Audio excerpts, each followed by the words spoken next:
Hello students, my name is Neeraj और मैं आज कैश फ्लो के जो टॉपिक था हमारा क्लास 12 का उसको आगे बढ़ाने के लिए आया हूँ। और जो मैंने कैश फ्लो की लास्ट वीडियो बनाई है उसमें मैंने फाइनेंशियल एक्टिविटी के भी क्वेश्चंस करा दिए थे चार एक, ठीक है। और मतलब तीन ही एक्टिविटी कवर हो गई थी। आज मैं कंबाइंड क्वेश्चन कराऊंगा जिसमें सारी एक्टिविटी होंगी, ठीक है। तो मेरे बुक में जो है ना क्वेश्चन नंबर 40 है और आपके में थोड़ा सा ऊपर नीचे हो सकता है, बट मैं इसका स्क्रीनशॉट लेके डाल दूंगा, इसमें वीडियो के साथ लिंक डाल दूंगा इसकी।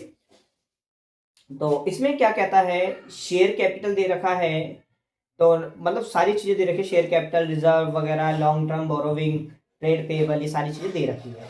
तो कहने का मकसद ये अल्टीमेटली सारी चीजें इसके अंदर है। तो मैं इसको तरीका है काम करने का, क्या स्टार्ट करूंगा, मैं स्टेटमेंट बनाऊंगा यहाँ पे, ठीक है। और यहाँ पे से स्टार्ट करूंगा आपका काम करना। क्वेश्चन में 40 यहाँ डाल दिया मैंने और सबसे पहले मैं लिखूंगा change in P change in PNL.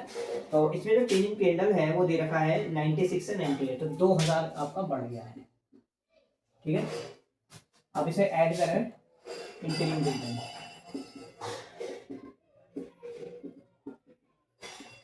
इंटीरियम dividend कितना होगा? 52,000, ठीक है। तो ये है 54,000, ठीक है जी।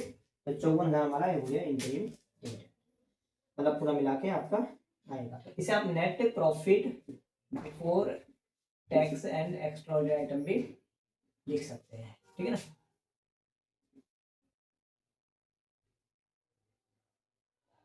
ऑर्डिनरी आइटम, एक्स्ट्राऑर्डिनरी आइटम, क्योंकि इसमें आपको रिजर्व वगैरह कोई ट्रांसफर नहीं है, ना ही कोई प्रोविजन फॉर टैक्स, कुछ भी नहीं है इसमें, ठीक है ना।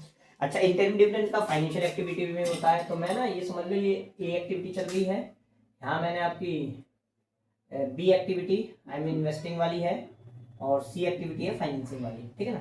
तो अब मैं क्या करूंगा, सारी चीजें पढ़ता जाऊंगा। अच्छा, पहले एडजस्टमेंट में केवल इंटरम डिविडेंड था, इंटरम डिविडेंड यहाँ पे भी आना चाहिए और नीचे माइनस भी होना चाहिए, तो लेस कर दिया मैंने इंटरिम डिविडेंड। पैसा गया भी है और फाइनेंशियल एक्टिविटी इसलिए था। ये है आपका 52,000, ठीक है। तो माइनस में लिखिए इसको।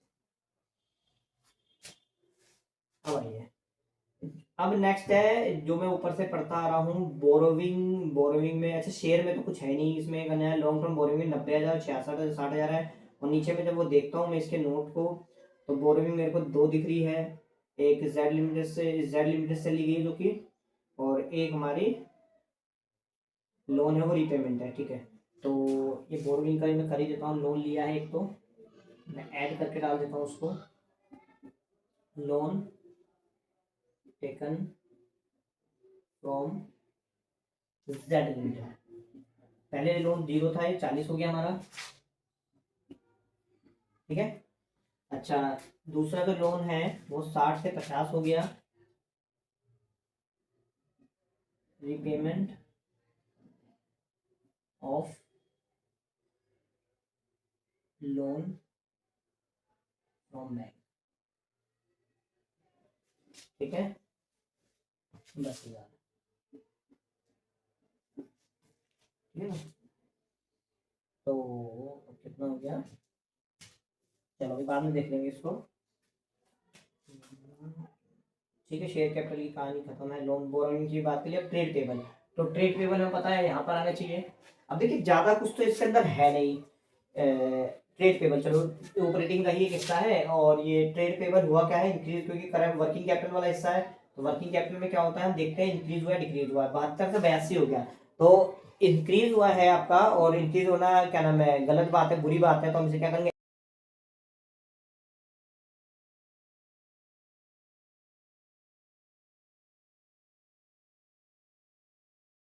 सॉरी है, ठीक है सर, हाँ ठीक है, ओके। चलिए स्टूडेंट, तो मैं कह रहा था कि जो इंक्रीज इन ट्रेड पेबल है वो 72 से 82 हो गया है, ठीक है। तो ये 10,000 बढ़ गया है, तो बुरी बात है, तो ऐड हो जाएगा, ठीक है, 10,000, ठीक है जी। आइए, अब क्या है, ये इन्वेस्टमेंट,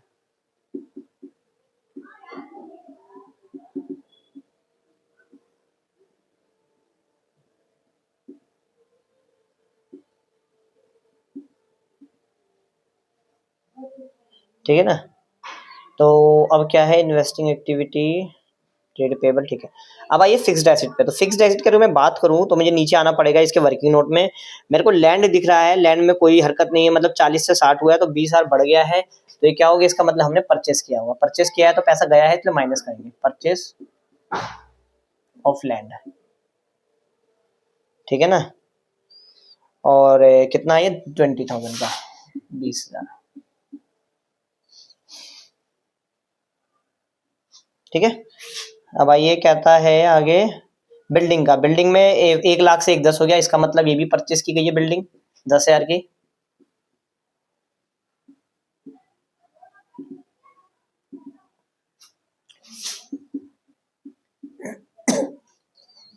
ओके। अब मशीन की बात करें तो देखो मशीन 2,14 से 2,44 हुई है और डेप्रिसिएशन इसमें 54 से 72 हुआ है। इसका मतलब डेप्रिसिएशन इस साल चार्ज किया होगा 18,000 का, ठीक है। तो मैं यहाँ पे नॉन कैश वाली जो होती है कॉलम, डेप्रिसिएशन चार्ज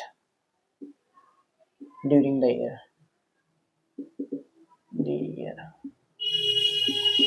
ठीक है। ये मेरा है 18,000, ठीक है ना, ठीक है जी। अब जो क्या नाम है था, हाँ मशीन, मशीन 2,14 से 2,44 हुआ है, इसका मतलब 30,000 का मशीन आपने खरीदी है। तो परचेज ऑफ मशीन 30,000,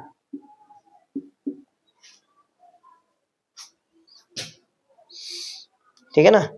इन्वेंट्री क्या है, 50 से 44, 6,000 आपकी इन्वेंट्री कम हुई है, तो ये बुरी बात है इसलिए ऐड हो जाएगा।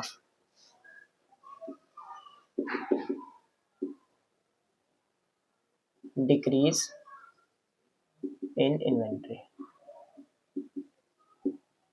ठीक है। चेक कर लो वीडियो कहीं बंद ना हुई हो, ठीक है।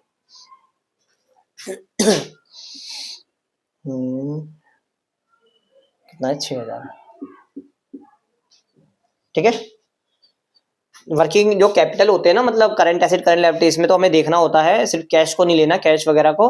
और तो बाकी सबका क्या सिस्टम रहेगा, जो अच्छी बात होगी उसे आप माइनस करेंगे, जो बुरी बात होगी उसको हम क्या करेंगे, ऐड कर देंगे, उल्टा रिलेशन रहेगा। अब अच्छा और बुरा होने का मतलब क्या, कि एसिड बढ़ रही है करंट एसिड तो अच्छी बात है, और अगर करंट एसिड कम हो रही है तो बुरी बात है। वैसे लायबिलिटी का भी उल्टा चलेगा, करंट लायबिलिटी अगर बढ़ रही है तो बुरी बात है, और करंट लायबिलिटी कम हो रही है तो अच्छी बात है, ठीक है। आइए अब नेक्स्ट देखते हैं।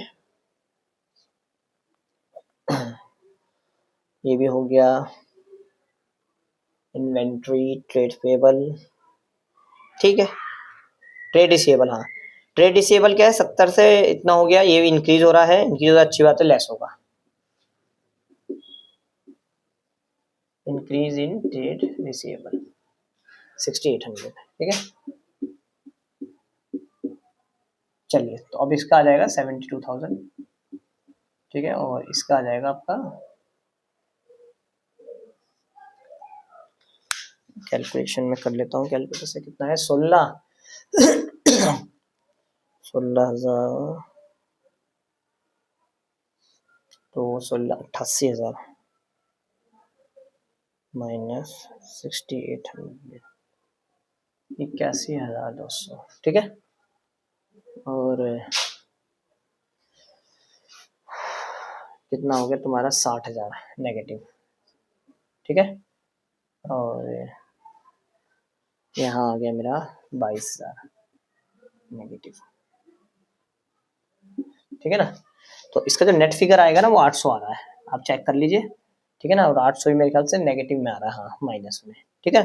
तो अभी आ जाएगा नेट कैश फ्लो, क्या आ जाएगा, नेट कैश फ्लो नेगेटिव आया है, ठीक है ना। तो अब क्या करेंगे हम इसमें, अभी देखो कैश और कैश इक्विवेलेंट को मैंने छोड़ दिया था, उसका कुछ नहीं करा, तो अब देखो कैश इक्विवेलेंट का क्या होगा, ओपनिंग कैश को मैं इसमें ऐड करूंगा। ओपनिंग कैश कितना है मेरा इस क्वेश्चन में है, बैलेंस शीट के सबसे नीचे में दिख रहा होगा, 8,000 से 7200 हो गया, बिल्कुल सही है, 800 बदला है, 800 कम हुआ तो हमारा दिख भी रहा है, तो हम इधर लिखेंगे opening balance of cash and cash equivalent, ये है 8,000, तो ये हो गया 7200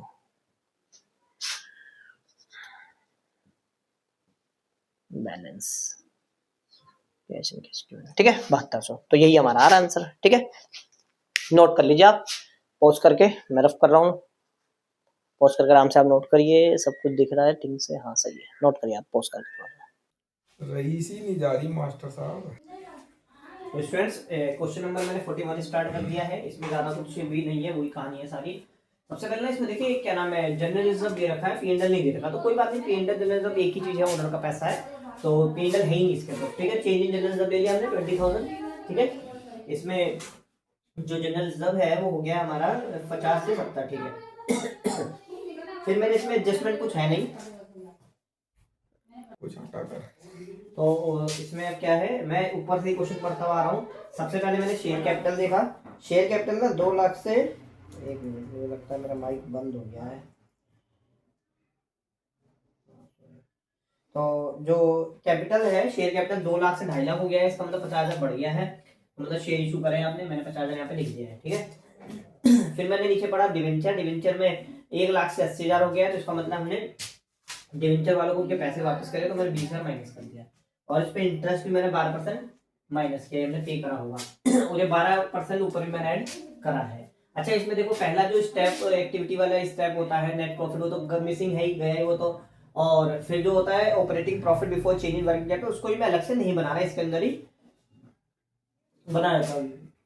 बाकी इंटरेस्ट और एमोर्टाइजेशन वगैरह इसमें आ गए हैं, अगर मैं चाहूँ तो टोटल ऐड करके लिख सकता हूँ operating profit before change in working capital, ठीक है।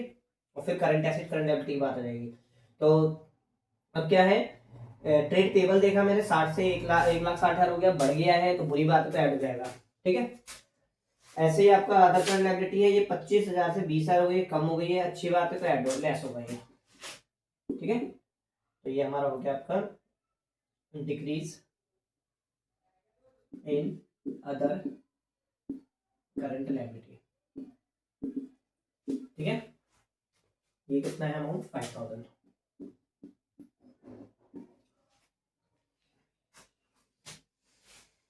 ठीक है ना।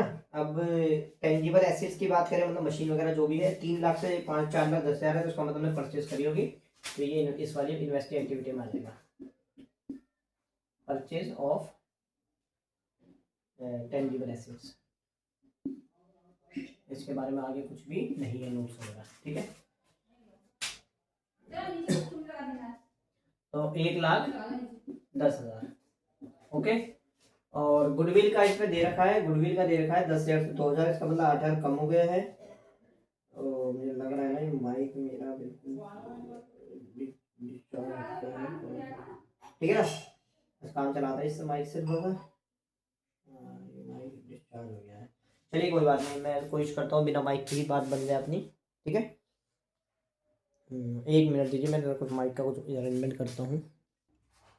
तो हाँ इस टाइम मेरे पास माइक का इशू आ गया है, वो रिचार्ज और डिस्चार्ज नहीं हो गया बिल्कुल, तो कोई बात नहीं, मैं इस वाले ब्लूटूथ पे काम चला रहा हूँ। और कहाँ तक बात हो गई थी हमारी, बस थोड़ा सा रह गया इसका क्वेश्चन, अधूरा नहीं छोड़ना चाहता इसे, ठीक है। आइए इन्वेंट्री की बात करते हैं, अब नीचे आएंगे तो हमें वो गुडविल वगैरह सब होगी, गुडविल एडवर्टाइज हुई है 10,000 से 2,000, मतलब 8,000 एडवर्टाइज हुई, तो मैंने 8,000 एडबैक कर दिया है, ठीक है। अब क्या बचा हमारे पास, नीचे चलते हैं, नीचे चलते हैं। इन्वेंट्री, इन्वेंट्री 70 से 90 हो गई है, 20,000 इन्वेंट्री बढ़ी है, अच्छी बात है, लेस होगा, ठीक है ना। इंक्रीज इन इन्वेंट्री, ये है 20,000।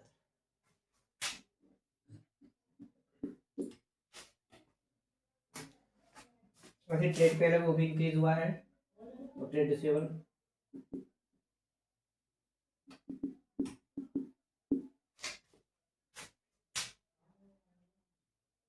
ये भी मेरा 20,000 है, ठीक है।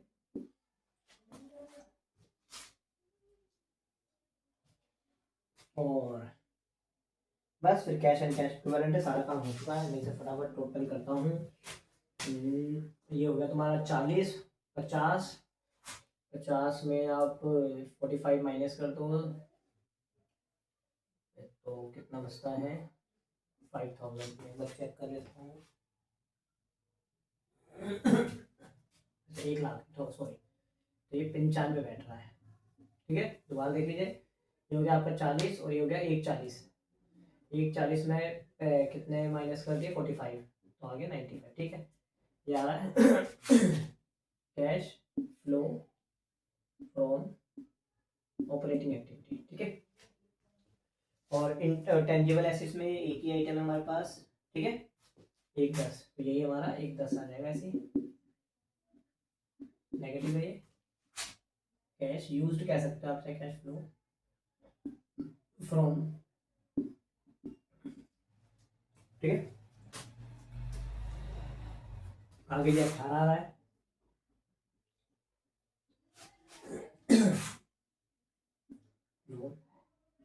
From financial activity. ठीक है, अब मैं इस तीनों का जब मैं करूंगा, इसका इसका इसका, तो नेट मेरे पास आ रहा है फिगर 3000। चेक भी कर लेता हूँ मैं, 3000 प्लस में नेट कैश फ्लो 3000। ठीक है, कैश एंड कैश इक्विवेलेंट की बात करें तो